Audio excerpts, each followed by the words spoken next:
한덕수 국무총리의 탄핵 심판 첫 정식 변론이 잠시 뒤에 시작됩니다. 네, 한 총리는 오늘 헌재에 직접 출석하고 내일은 윤 대통령의 탄핵 심판의 증인으로 나올 예정입니다.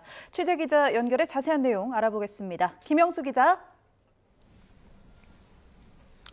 네, 헌법재판소입니다. 네, 한덕수 총리의 탄핵 심판 정식 변론, 탄핵안이 통과된 지 54일 만이라고요? 네, 그렇습니다. 한덕수 총리는 지난해 12월 대통령의 탄핵으로 권한을 이어받은 지 13일 만에 탄핵 소추됐습니다. 앞서 두 차례 변론 준비 기일이 있었고 오늘 정식 변론이 시작됩니다. 윤 대통령 탄핵 심판 때 보신 것처럼 피청구인 당사자가 나오지 않으면 첫 기일은 몇 분 만에 끝나는데 오늘은 한덕수 총리가 직접 출석합니다. 첫 변론부터 탄핵 사유를 둘러싼 공방이 펼쳐질 걸로 예상됩니다. 네, 한덕수 총리 탄핵 심판의 쟁점 뭐가 있을까요? 국회 측이 주장하는 한덕수 총리에 대한 탄핵 사유는 여러 가지가 있는데 총리 일대와 대통령 권한대행 일대로 나눌 수 있습니다. 총리 일대는 비상계엄 선포를 막지 못해서 내란 행위를 방조했다는 게 대표적이고요. 권한대행 일대는 헌법재판관 후보자를 임명하지 않은 것, 또 내란특검 후보자 추천을 의뢰하지 않은 것도 문제라고 국회 측은 주장하고 있습니다. 한 총리 측은 기본적으로 야당의 탄핵소추 남용이라고 반박하면서 비상계엄 선포의 경우 적극적으로 반대했다는 점을 강조하고 있습니다. 네, 또 한덕수 총리 탄핵안 통과에 대한 권한쟁의 심판도 있는데 이건 어떤 내용입니까?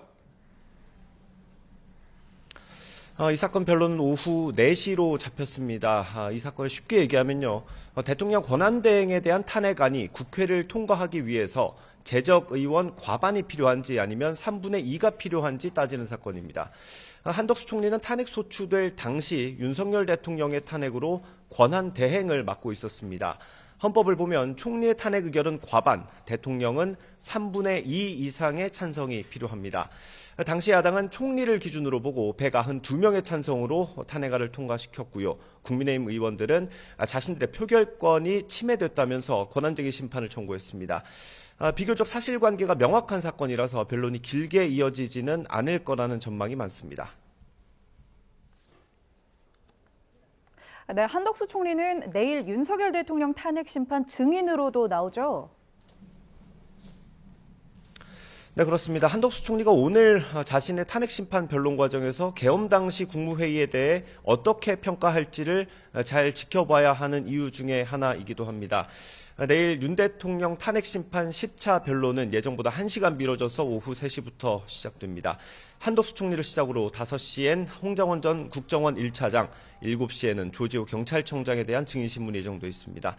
조지호 청장의 경우 계엄 당일 윤 대통령으로부터 국회의원들을 다 체포하라는 전화를 받았다고 검찰에 진술한 내용이 어제 변론에서 공개되기도 했습니다. 핵심 증인으로 꼽히는 이유인데 혈액암 투병 중이라서 출석이 어렵다는 사유서를 냈고 재판부는 구인영장을 앞서 발부했습니다. 이후 조 청장 측에서 출석 의사를 보이면서 현재 헌법재판소와 협의 중인 것으로 파악됐습니다. 지금까지 헌법재판소에서 전해드렸습니다.